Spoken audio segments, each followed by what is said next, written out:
Greetings, this is John Delancey, and you are listening to ThisWeekInGeek.net.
Welcome back to Stargate TWIG, otherwise known as Tactical Weapons Integration Group, only on ThisWeekInGeek.net. I am your game master, or gate master, if you will. We are playing the Stargate SG-1 Roleplaying Game powered by Wyvern Gaming, based upon Dungeons & Dragons 5th edition.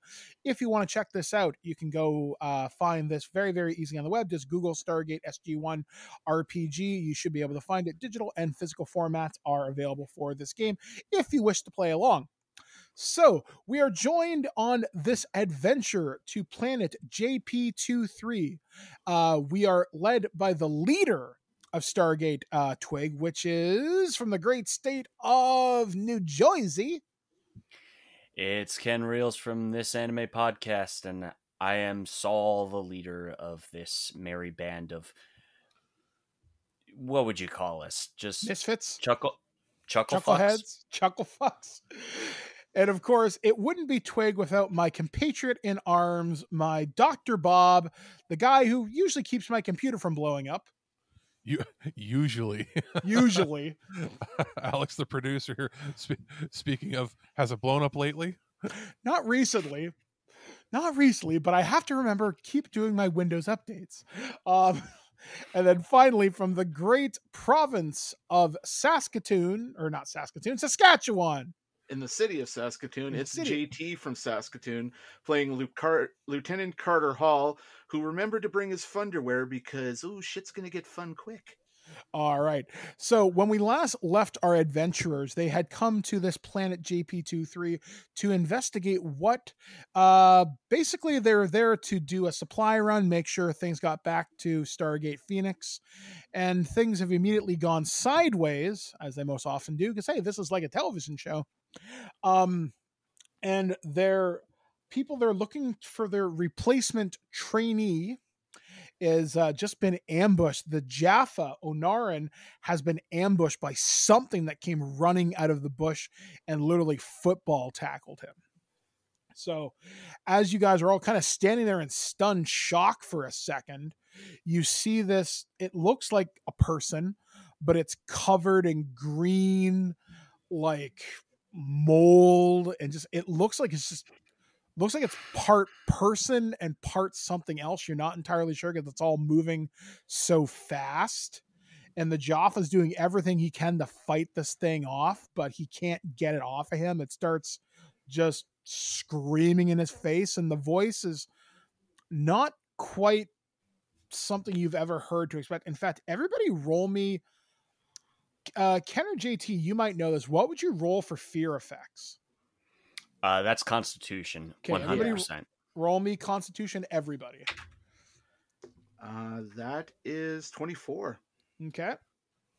It was a natural 20 roll, but with my bonuses, let me see my page here. That is 25. Okay.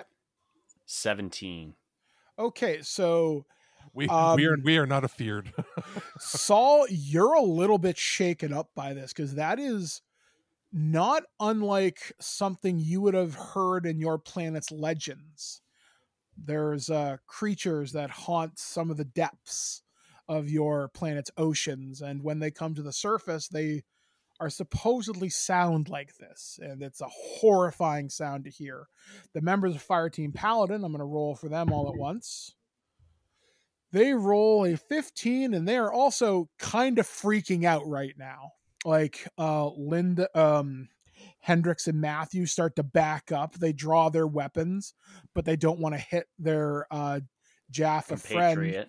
And the Alteran, or Ivan, or Everin, I'm just going to call her Eve from here on out, just because it's easy for me to pronounce, because I wrote it down funny. So Eve sort of like hides behind the Malp again, and she doesn't know what to do. You can just see the fear wide in her eyes. And as this Jaffa's being attacked, I'm going to allow JT and Alex to act first if they want to do anything. So this thing that's on top of the Jaffa, it looks to be probably about 7 feet tall, built like a football linebacker, and it's just tearing at him. He hasn't drawn much blood yet, but he's like grabbing the Jaffa by the shoulders and slamming him into the ground repeatedly. All right, I'm going to run up behind, get in close range, and pull my Mossberg shotgun out and just try to blast it. All right.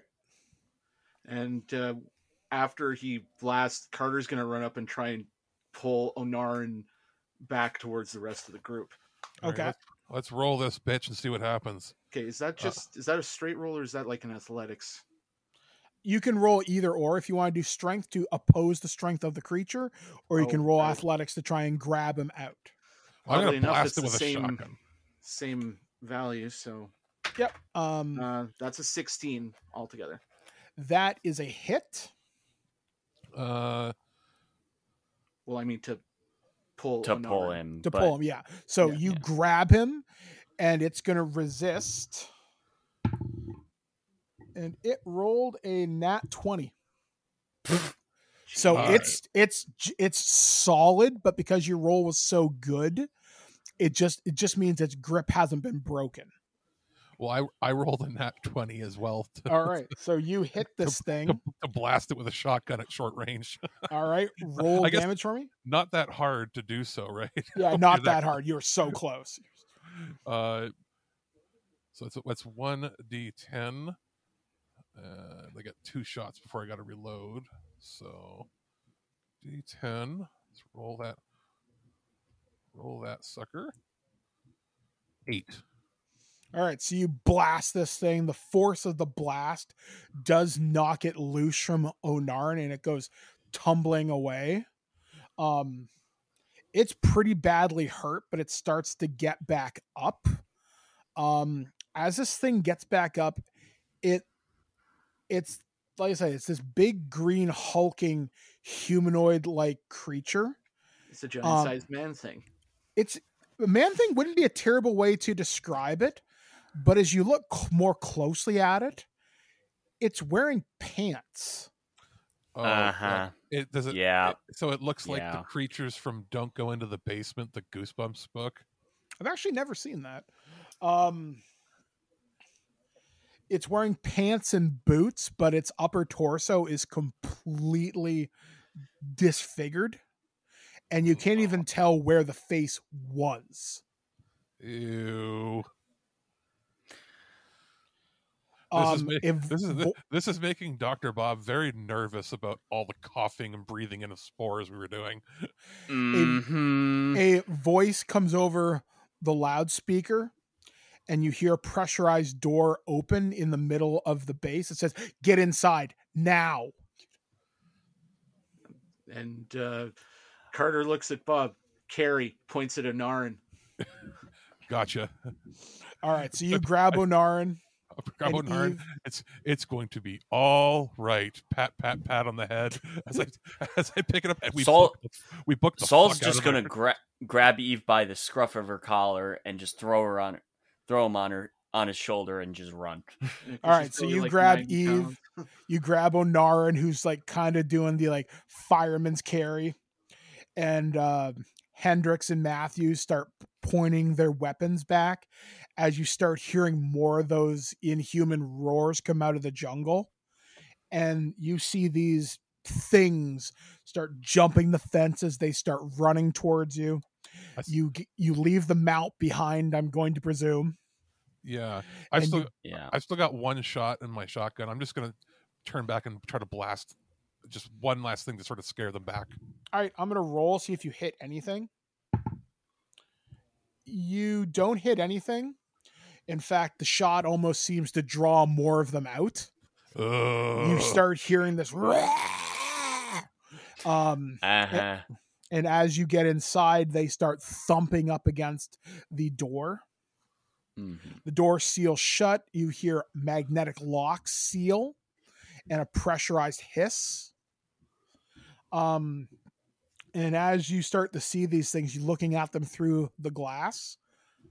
Some of them were definitely human at one point, seeing in various states of transformation, not decay, but transformation. Mm-hmm. They start smashing against the glass. You do see the glass start to spiderweb. It will break in, let's see what that roll was. It'll break in 5 turns. You hear another voice come over the loudspeaker, this utterly panicked man. Are you infected? How would we know? Are any of you coughing? Are any of you sick? Are you cold?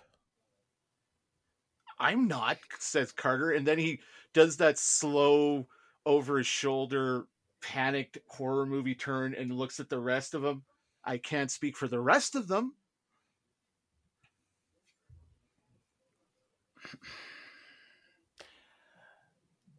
I'm going to roll a D20 and see if I'm going to lie here. Okay.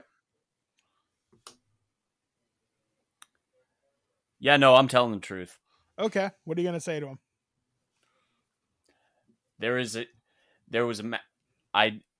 I did feel a sense of cold. How long ago? It's been probably about 4 hours since everything started. I mean, pretty recently. And Carter, not to be, sir, you've all been acting like you've got the worst case of allergies since we got here. Like the minute we got through the gate. For most of us, yes. Dr. Bob, are you going to say anything? No, just silence. I'm sorry. All right. Carter's seen too many horror movies. He looks at Dr. Bob. You had green and yellow goo coming out of your face holes. I always have green and yellow goo coming out of my face holes. Not in the manner of which has happened today. And Carter just doesn't even reflect on the fact that he's talking shit to a 7-foot-tall lizard man who could eat him like a snack. The other members of Fire Team Paladin, they're more concerned after looking after Onarin, but you see Corporal Hendricks. She starts coughing up blood now. Well then, that answers that question. And Eve just doesn't say anything. She's almost comatose. She's just that freaked out. Catatonic? Right, yeah. And Onarin is very close to being unconscious. He's just basically speaking in grunts and nodding his head or shaking his head. Carter looks at Hendricks and Williams was the other guy's name? There was Matthews. Alan Matthews. He looks at Hendricks and Matthews and he's like, think of every horror movie you have ever seen and you follow the rules or I will take you out myself. They just kind of nod their heads. The doctor says, you need to stay in that room for about 10 minutes so I can run decontamination protocols. The room starts to fill up with this gas, and you start, and water starts coming down from the ceiling along with some sort of a light foam as well. So your gear gets coated. It's some kind of a bio decontaminant. Specifically Alex, Dr. Bob, roll me Constitution. The Constitution check coming up in uno momento. So we don't have a constitution in Canada. We have a Charter of Rights and Freedoms. I thought you were going to say we have a Carter of Rights and Freedoms. Alex, luckily, Dr. Bob is the one with the high constitution. I'm the one with the incredibly shitty constitution. Yeah, 22. 22. Okay.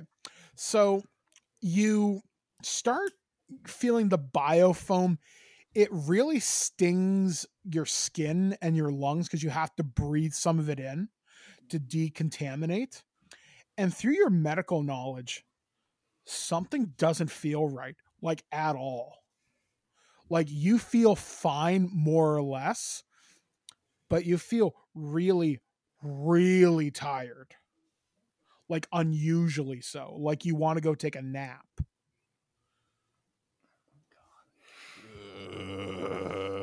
Okay. I swear to God, if you start craving brains, I'm going to shoot you myself.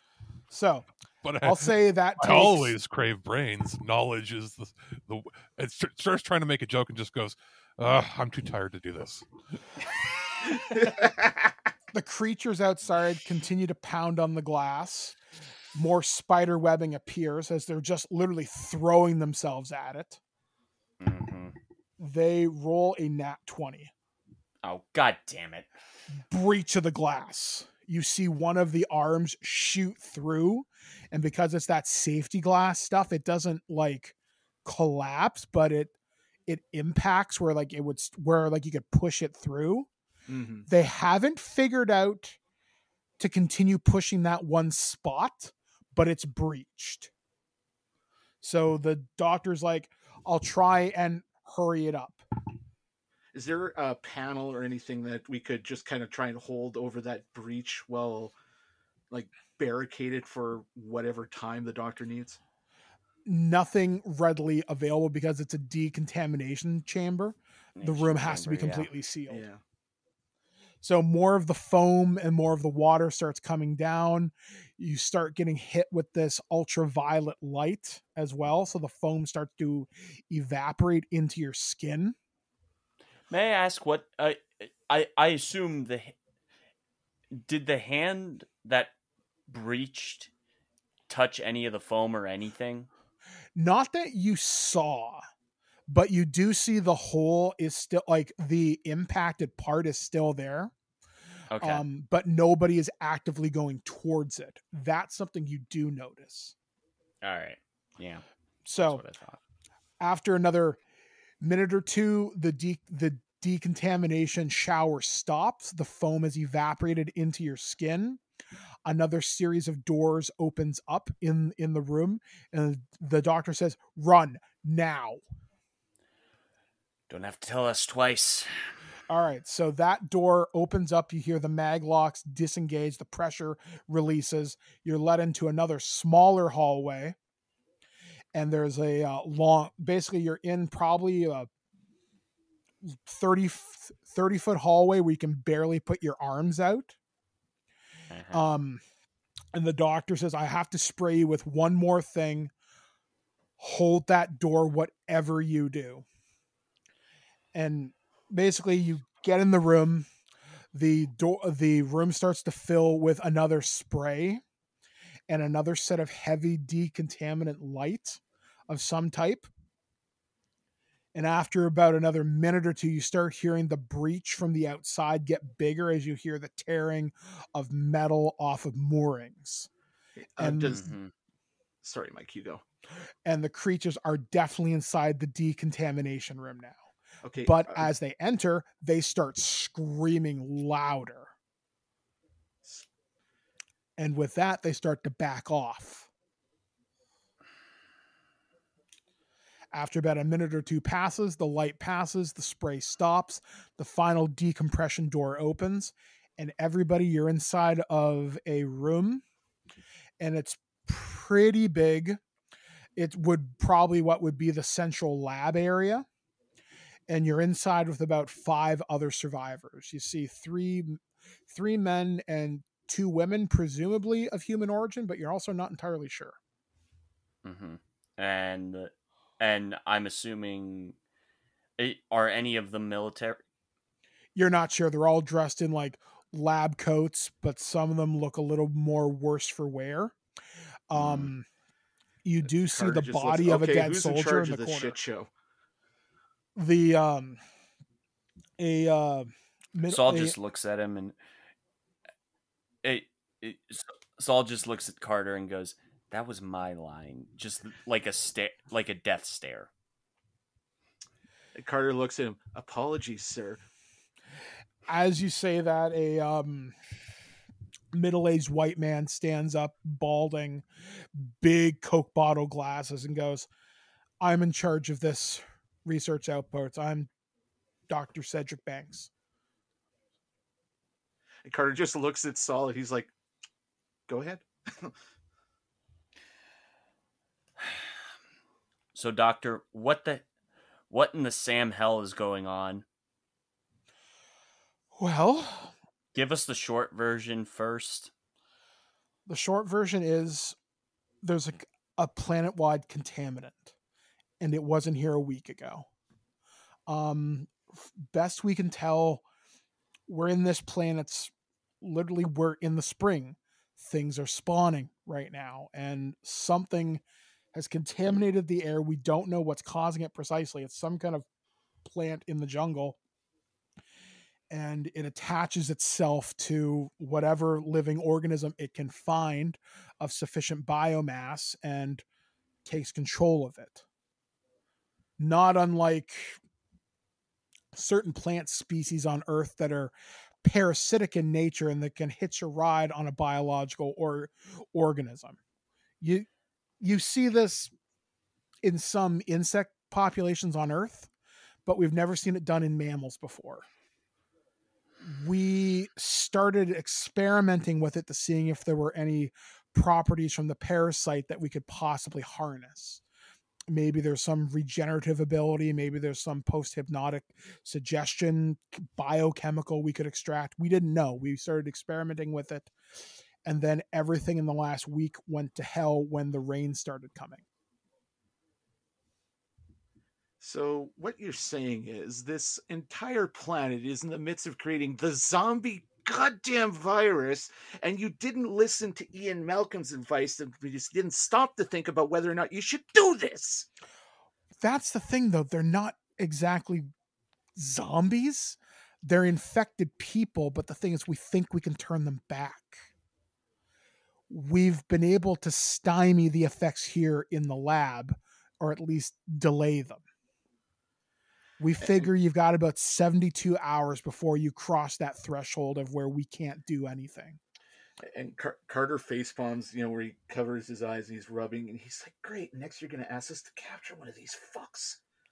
Oh no, we have all the data we need. The problem is it's halfway across the compound. Of course it is. And Carter looks at Saul. It's like, "Sir, have you ever watched a zombie movie with any of the other staff on base? We need to follow those protocols." Well, that's why we're isolating in here, but we've been in here for about a week now, and food's starting to become scarce. We're having to resort to eating. We're eating lab samples now. Carter looks at the man when he says that like he can't decide whether he should slap him or shoot him. And he sputters. I'm sorry, you ate the lab samples. Well, we didn't want to starve to death. Water isn't a problem. We can recycle that out of the air and purify it. But anything even our bio scrubbers are starting to shut down. We're running minimal power here in the lab. Everywhere else is contaminated. And that's only the tip of the iceberg. And he looks specifically at Dr. Bob, and he looks at Saul. I don't know how it affects alien species. Everybody here was human. And he looks at the Jaffa, and he's like, "I don't hold out much hope for your friend." Unfortunately, any species we think on the samples we limitedly had when we started testing whatever this spore is, any creature that has a regenerative capability, it starts shutting it down almost immediately. Well, that would explain the oddness that I feel. That I feel fine but odd. He goes. The doctor says you're already showing symptoms. How long? Basically, when I came in here, right? Basically as soon as we ended up. We've first clearly been showing symptoms since we hit the gate. Yeah, when we hit the gate, well, I could smell that things were weird, but not that I felt different. I didn't feel different until I came here and got decontaminated. He goes, okay, that's an interesting wrinkle. Okay. Look, any aliens in this room, I need samples of your blood, and I need them now. I'm going to run a few tests. I'm going to see if we can derive anything from what we have on hand here. Otherwise, I don't know what the solution is to this, because we can't bring this back to Phoenix Base. We don't know how contagious this is. And if we don't check in, they're going to send another SG team to come looking for us. She goes, the Dr. Banks says, Saul, is it? Yes. How long until you're supposed to check in with SG Command? I'd assume we'd be checking in an hour or two, given the fact that we're supposed to be reporting here to switch shifts with people. Okay, so we've got about 2 or 3 hours minimum till something is wrong, unless we can get a burst transmission through to the base. I might be able to power up communications here. Now, this is a metagame question, and this has to be directed at Alex. When people communicate through the gate, that's using the MALP as a relay, correct? Yes. Okay, so could you, in theory, use the MALP that's in the yard to transmit to the gate if it's open? No. Okay, so how would you transmit out? The MALP, from what I've seen, it's not like it can pick up signals around it, but as far as transmitting data, it's more of a line of sight thing. Okay. So think of it having to not an antenna, point like a little satellite-y sort of thing, and directionalize the radio waves through the gate. Like the gate has to be open and it has to have line of sight of the gate. Okay. All right, so think like old schooly, on the field radio wave transmissions. Okay. So the doctor says, I may have a solution. I don't know if it's going to work, but it's going to require all of us to work together to make it happen. We might be able to transmit a message back through the gate. If we remote drive the MALP back and transmit, it transmits the message back to the gate from point of origin. We just have an automated message transmit through. We do have and you can't use the MALP to dial the gate either. So somebody has to be there. And there's problem number 2, he says. With those things. Now, when our base was at full complement, we had about 30 staff. We just had 10 rotate out for shore leave. There are only 20 of us here. There are 5 of us in this room. Which means there are 15 of those things out there, presumably. But we also have to remember, I might be able to save these people, depending on how far they're gone. Carter looks at Saul. He's like, sorry, what's Saul rank again? Is it just commander? Yeah, pretty much. Okay. Mission commander, yeah, I would say. Yeah. He looks at commander. I hate the fact that I'm relying so much on my Blockbuster membership right now, to really date where the show is taking place. But I can see a few things we did. In addition to helping Dr. Banks here He looks at the doctor. I'm going to need a list of the chemicals that are used in that decontaminant thing, because I might be able to jury rig some party favors that help us drive these things off.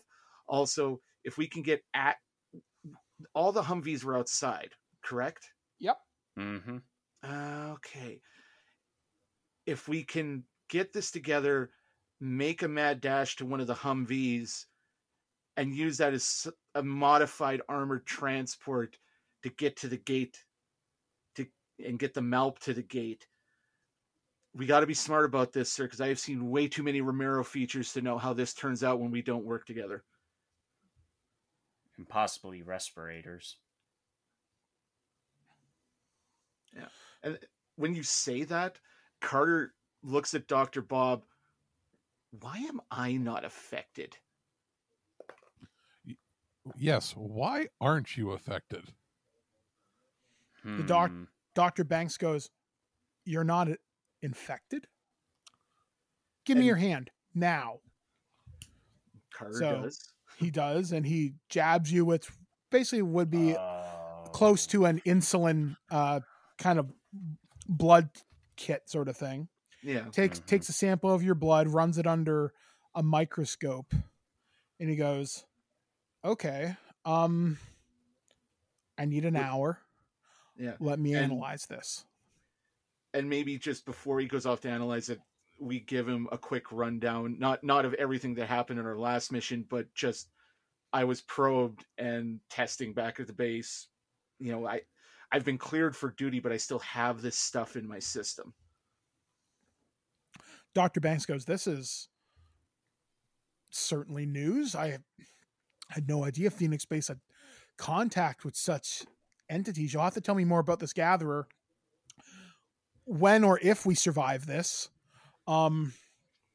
He kind of goes off on his own, just kind of saying, "Wow, this is incredible." The other scientists in the room just kind of they exchange nervous looks with you guys as you guys are all in the room while he's kind of off doing his thing. Onaran looks considerably worse than he did when he came in. Does he look greeny? The bruises that are forming over his body are taking on a very unusual color. Mm-hmm. Saul just looks at Carter and goes, and just kind of just stares at him and goes, "You thinking what I'm thinking?" I'm going to go out on a limb and say maybe, but it's better if you just say it out loud so we don't have any misunderstandings, sir. He's turning. Oh, probably. But I do believe General Lawyer would prefer it if we hold off until the last possible minute, and I'm already violating the rules of zombie movies. Oh, God. I think it's best we contain him in a place where he's not going to hurt any of us. That's fair. And Carter looks. You said there's the 4 other scientists before, other than Dr. Banks, right, Mike? Yes. Yeah. Okay. Carter turns and looks at the closest one. You. What's your name? Kelly. Kelly. Do we have a small supply closet or meeting room or some enclosed area that we can put him in so we can keep an eye on him, but also prevent him in case he goes Romero? Do you know what I'm talking about when I say Romero? Kelly exchanges a look with another scientist, and she and the man both kind of look at you, and they kind of whisper back and forth like, "We could put him in the pen. That might work. I mean, what other choice do we have? I mean, look at him. The pen might work. It's worth a shot. Otherwise, we could try the other thing." And the other thing. We could put your friend in cryogenic suspension, but there's no guarantee we can bring them out of it. One of the things we've been testing here is ways to work on extended space travel using cryogenics. Sure, the Stargates are nice, but what if he gets stuck between systems? It has happened before, and we don't exactly have sarcophagus technology at our hands, but cryogenics we do. Problem is when you try to wake somebody up, their skin and cells crystallize, and well, it's a messy pile of slush. But let's put a pin in that one. The pen is where Dr. Banks was running field tests, shall we say. And he makes Kelly and the other scientist, who's this young Asian man, they speak real quiet when they say that. And Carter, let's see, would that be insight or perception to pick up on that? I'll say insight. Okay. Yeah, I'm rolling insight too, just to make sure we both get it. Well, I hope you rolled better, because that was a 5. Oh, yeah, that is a 19. Okay, so what insight are you looking for, Saul? Any indication that the doctor might not be as friendly or as sane as we think. Yeah. Are we sure his name isn't Wesker? He's definitely throwing off vibes more of the science is more important than the people. He's throwing up the facade of he wants to save these people, but does he just want to preserve the data that their bodies represent instead of rather healing them? Yeah, he's gone full psychoscience mode. Wesker. He's gone Wesker. Yeah, pretty much. Does Saul relay that to Carter? Kind of. Yeah, pretty much. Saul basically goes, it seems like we're whispering this to each other, obviously. Mm-hmm. Seems like the doctor's a little psycho. Just long belabored sigh from Carter. He's like, I'm in a goddamn zombie movie. I didn't want this in my life. He's like, okay, he looks at Kelly. Show me where the pen is. She goes, follow me. So she leads you down a series of corridors, which are, again, very, very, very narrow. They're more decontamination hallways. So there's always a decontamination section between each pod. And she leads you through a series of 3 of them. And you notice all of them are windowless as you go through most of these pods. And you arrive at one, it's like a huge operating theater. And you can see there's a single table in the middle with all the instruments and all the medical equipment you would need. But off in the corner, there is a room that just glows in a soft pink light with a heavy, heavy security door on it. Okay, first of all, did the instruments look like proper instruments, or does it look like that surgeon's table from Batman 89 that worked on the Joker? You do see proper instruments. You do see ones you're not familiar with because you haven't spent a lot of time in this kind of a hospital before. You do see a lot of equipment that would be used for extracting various fluids from a body. You see stuff that would be used for keeping someone alive, respirators, stuff like that. You do see I'm assuming Bob's with us, right? Yeah. I'm going to ask Bob, you notice that you recognize any of this? Dr. Bob, roll me your insight. Okay. Let's see here. Let's add in, what do I have? Do I have anything bonus for insight? I have a +4, so that's 14. Okay, so looking around, you do see pretty standard hospital stuff. You see there's a portable x-ray machine, anesthesia, the medical lights from the ceiling, extensive video equipment, stuff that's meant to store medical waste. But you also see stuff that keeps stuff in suspension, like if they were harvesting organs and stuff like that for like kind of transport, stuff like that. You do see several of those containers nearby. I mean, makes sense with the cryo sleep. And you do see several canisters that would be used for like anesthesia. You see liquid nitrogen, liquid oxygen, that sort of thing. Mm-hmm. Okay. And the room that has the pink glow coming from it does have, from what all of you can see, it has its own separate ventilation system and its own separate oxygen supply, which is built into the outside of it. So almost like it's completely isolated from everything else. And there's a window, obviously, right? Yeah, you can see there's one window and it's no bigger than 1 foot by 1 foot. It's just so you can look in. Is there anything in there? You would have to go inside the pen to go take a look. I mean, Saul's gonna look into the window. All right, so you look into the window and you see what looks like a young woman. She's probably no older than like 23. She looks really, really, really young. She's dressed in a Stargate uniform. Half of her face is all green and it looks like she's covered in moss or something. Right. And she's just crying. She has her one arm against the window and she's just basically keeps repeating, not like this, not like this. Carter takes a look and he's like, he turns around. Did Kelly come with us? Kelly's basically showing us. Okay, yeah.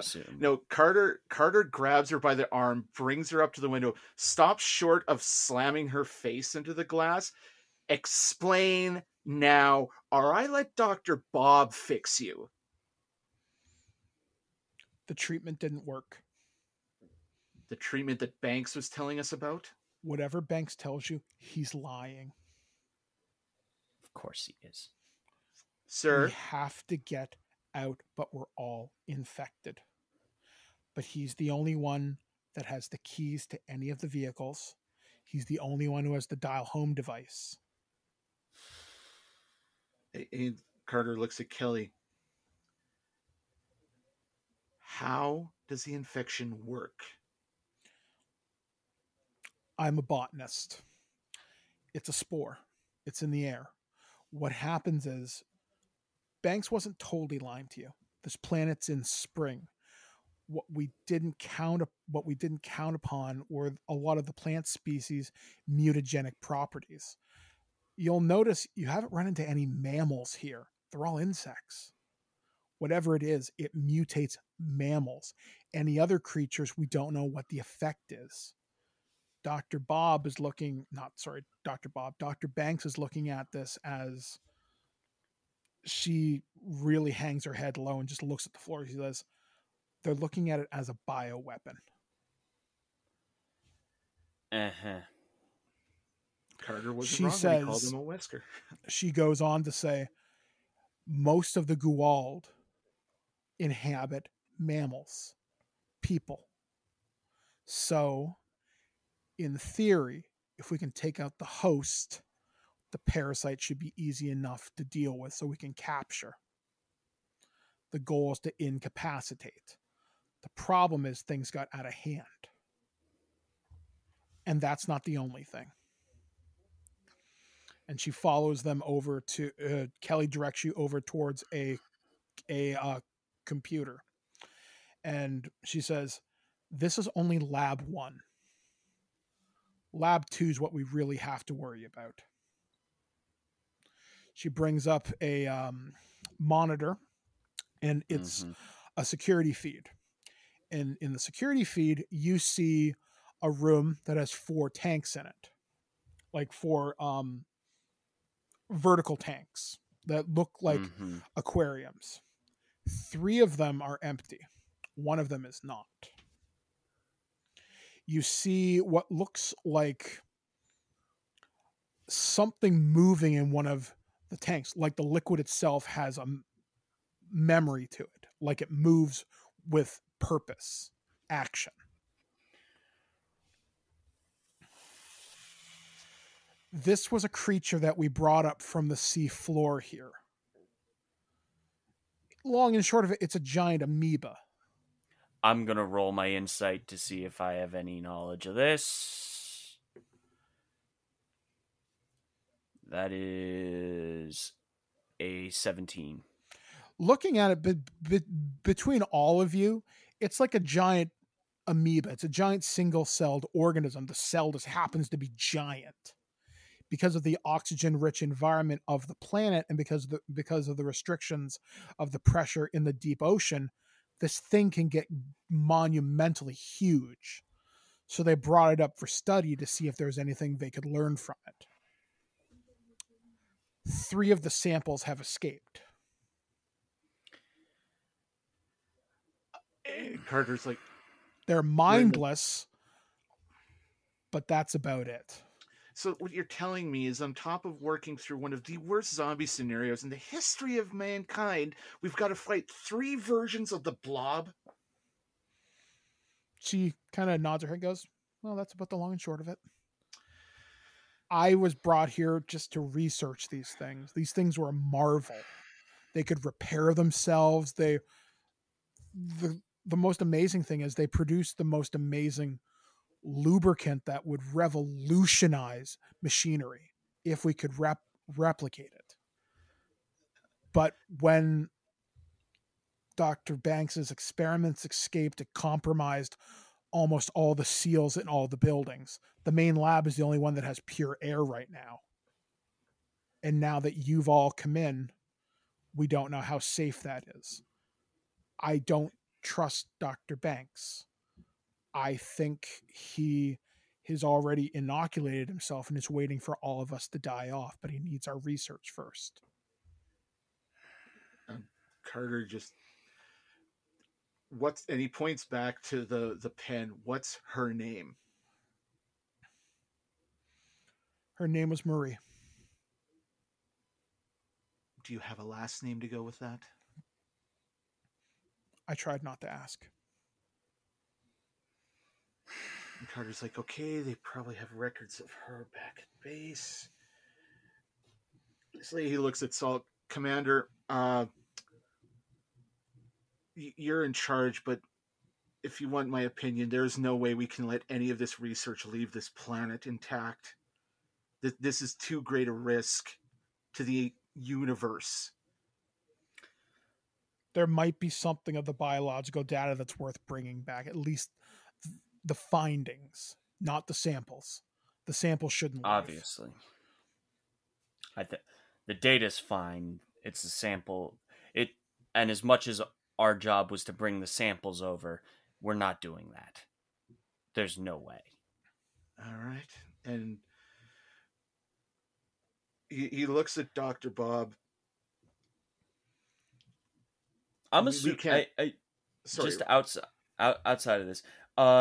Eve, I'm assuming, is back with the other doctors and is still basically freaked the fuck out. Yeah, all of Fireteam Paladins stayed behind because they're looking after Onaran. Plus, they really don't follow any orders unless they are given by you. So as far as they're concerned, they're to stand easy and guard the door. Mm-hmm. I have a feeling we're going to need Eve to talk to the doc and try and do some bit of diplomacy if we can. Try and get the keys at least. And if not, he looks at Dr. Bob's clack blade. We have other methods of persuasion. Jesus Christ. Hopefully Advanced interrogation techniques. Hopefully we don't have to go to that. Well, But he didn't mean it that sinister, but I'm going. I hopefully we don't have to go to that, but I'll admit that might be a possibility. Okay. We just got to put a pause on this quick, guys. I'm getting a call from work right now. I apologize. 1 second. Actually, that's a good time.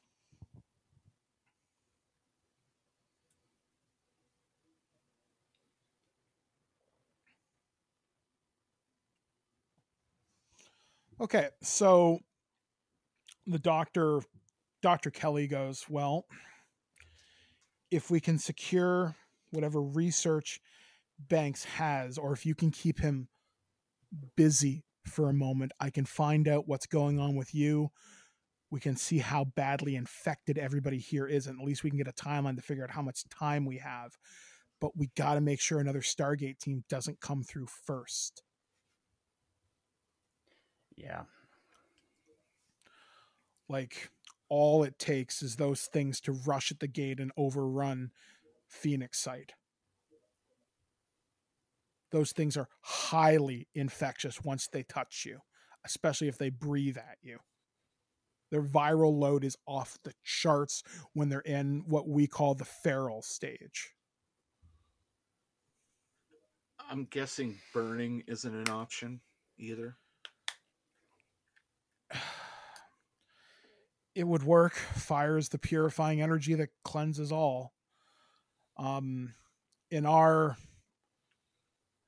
attempts, do you believe the doctor is right when he says that there's a chance that we can revive them? Some of them, yes. Maybe for Marie here, it's a possibility. But anyone in a feral state is basically gone. They're gone. They're gone. They're way too far gone. Yeah. As for how that affects some of the alien physiology in our group, I don't know. She looks specifically at the Unas. I worry about you specifically. Your regenerative abilities may mean the virus may speed up quicker, or the spores may infect your cells faster. How sick do you feel right now? I don't feel sick at all. That's a new wrinkle. That's a sample of blood I need to look at. Will you allow me to test you here? Yes. We got nothing better to do.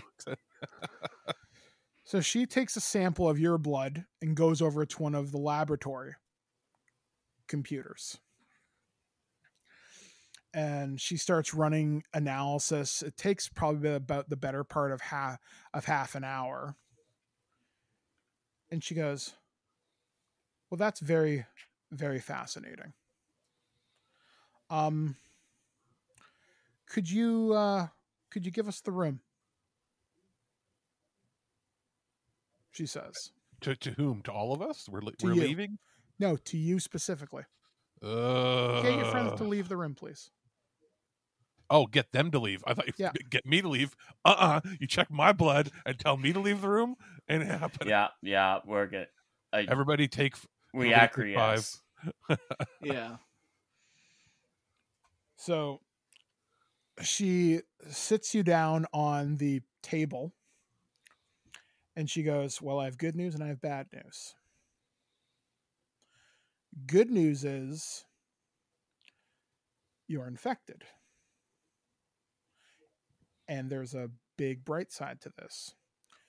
Your regenerative capabilities seem to be fighting the virus off.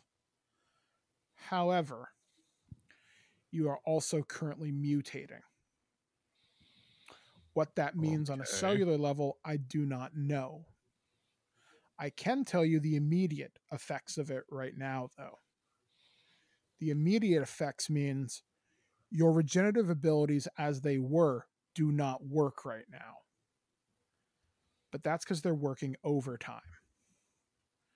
There's a possibility I can synthesize something from your blood to give to your compatriots. Unfortunately, that may put you out for several hours while I take that much of a blood sample to synthesize a cure. Somebody's got to keep Dr. Bob away, Dr. Bob. Someone has to keep Dr. Banks away from this. If we can do this quickly and quietly, maybe I can buy us some time. Okay, I say do it. All right. Yeah. She lays you back on the table. She hooks up IVs to your arms. Should probably let the team know what's going on so they don't just look like I'm being experimented on now. All right. What are you going to tell them? Who's up for a blood transfusion?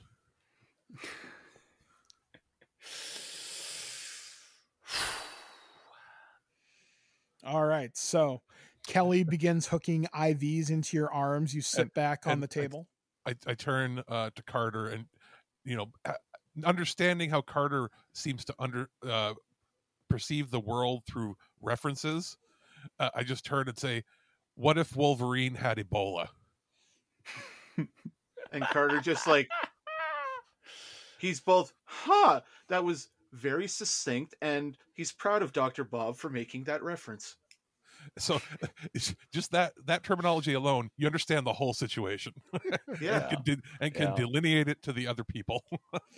All right. So you explain that. So Kelly says it's going to take at least 6 hours to begin synthesizing something with our equipment. It'll be very, very rudimentary. But here comes the next hard question. Who do we test it on? It's tested on an NPC. Yeah, pretty much. I was thinking one of our 2 red shirts. Possibly Corporal Hendricks, because she's probably the one that is the most going to possibly go nuts. Yeah, out of the 2 of them. My money's on Matthews. Really? Hendricks was spitting up blood.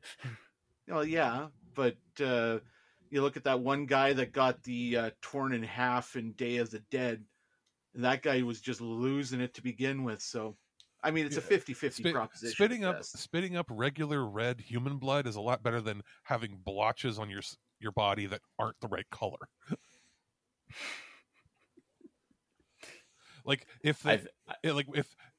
If I was Dr. Bob turned and said, "Oh, don't worry, they're just spitting up their regular green blood," I think that would set off alarms for most of us, right? Yeah, I think Hendricks is our guinea pig in this case. All right, so a couple of hours pass, and surprisingly, nobody comes to check on you. But that is a bit out of the ordinary. All right. So after several hours, like I said, no one coming to check on you, the centrifuge, which is that device that spins blood, stops spinning.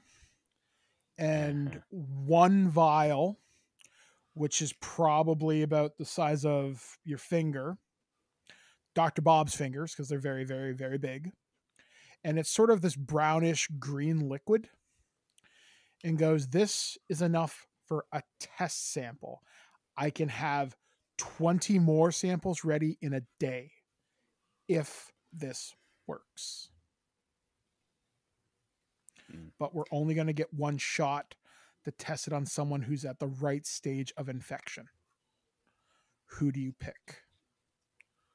She goes through the list. I would question, who is the right stage? What is the right stage? What's happening at the right stage? Yeah. At the right stage, there's pre-symptoms, which would mean you just feel a little bit tired, a little bit worn down.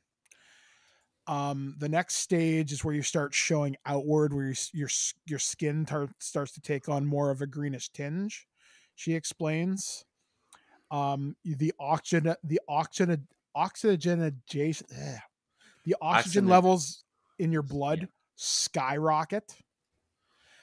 You go into pre-transformation, which is where the Stargate member Marie would be. So just before feral. And feral is the last stage where all your mental capacities more or less shut down. And could the brain be recovered? We don't know. Because no one's ever tested anything on the brain, or at least not that you've been told. Because you don't know what their testing data looks like.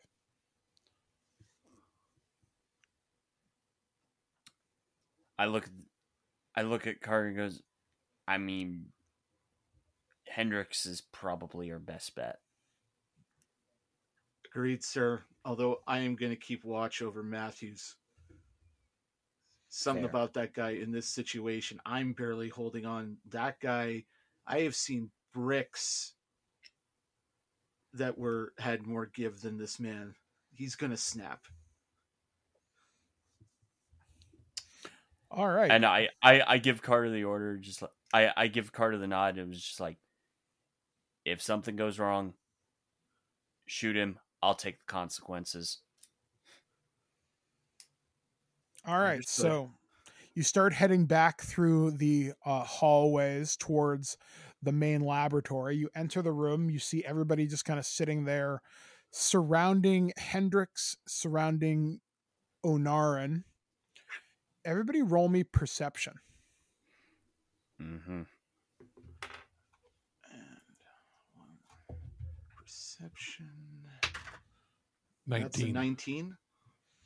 There's tension in the air right now. Like, it is palpable. The scientists are on one side of the room. The SG team is on the other. And you can just feel like harsh words were just exchanged between Matthews and Dr. Banks. Like, you see Dr. Banks leaning up against his kind of workstation. And because you all rolled so high, behind his computer terminal, like by his keyboard, there's a pistol. And it's very easily seen. And just from the body language, because you're all military, Matthews doesn't seem entirely hinged right now. Oh boy. Oh boy. Here, Carter called it. Carter's going to, let's see, this would be more of a performance, what I'm going to do to get over towards Dr. Banks, but to make him seem like he's on his side against Matthews. So let's see how this goes. Fuck me, that's an 8. I'm going to roll an assistance on this. Okay. So I'm going to also roll performance and see where we get here. Oh, that is a 20 on that. All right. So what are you going to do, Saul? I'm before Carter opens his mouth. I'm going to also join up with Banks and go, okay, we just walked into a showdown at the OK Corral. What the heck? What just occurred in the last minute or so? Because there's something fishy. And he stares directly at Matthews, dead in the eyes. We're not handing over Onaran. It's not happening. This sick fuck wants to experiment on him. No, it is not happening. That soldier comes home today. Onaran is passed out, and his breathing is starting to quicken. And the green splotches over his body are starting to expand, and you're starting to see growth appear under various parts of his skin. Soldier, at this point, the doctor is our best hope of getting everyone out of here right now. So what you need to do is calm the heck down and follow my orders. Okay. And I'm going to roll an intimidation roll here. All right. Roll at disadvantage. And I'll tell you why in a second. Yeah. That is a 17 with the disadvantage that will end up, So, it's, 15. As you start to begin your bluster to try and intimidate this person, the words catch in your throat. And the room seems to darken for you. It's like everybody else in that room disappears. And you start to see Onaran rise up from his position and he charges at you. But just as he's right about to appear in your face, the world lightens back up and you are back to where you were. You're hallucinating. Oh boy. Because the hallucination was so real, you could smell it.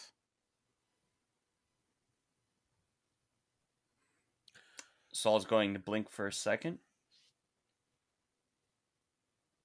And then just gives Carter a look of, oh shit. And he's going to stop his intimidation for a second and just go, just follow my orders, soldier.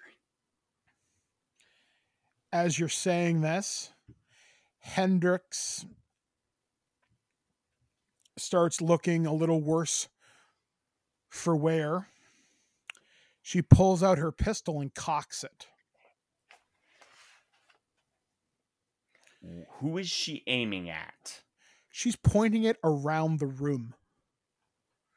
Okay. And you can see her eyes going wide, like she's not all there. Okay. I'm gonna roll some diplomacy. I'm going to calmly go, Hendrix, put down your weapon, soldier. All right, we're going to see if she acknowledges you. She rolled a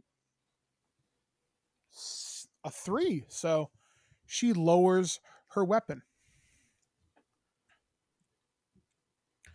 Matthews, however, brings up his pistol and points it at Banks and says, "What the fuck is going on with my soldiers?" And just as he says that, the power goes out in the room and something makes a very, very loud crashing sound as metal and glass and gas literally fill the room with like an explosive force, like something burst a pipe above you. Mm-hmm. And what happens next? Well, we find out next week here on Stargate SG-1 TWIG. What's going to happen as there is now a showdown in the lab between the scientists and the SG teams.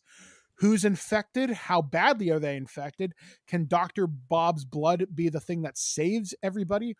Or does Carter's blood, which he provided to Dr. Bob, provide the ultimate cure? Or perhaps something a lot worse? You'll have to stay tuned to find out.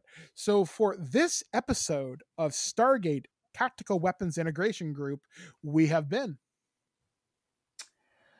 Ken Reel's playing Saul, and oh gosh darn it, this is not going to end well.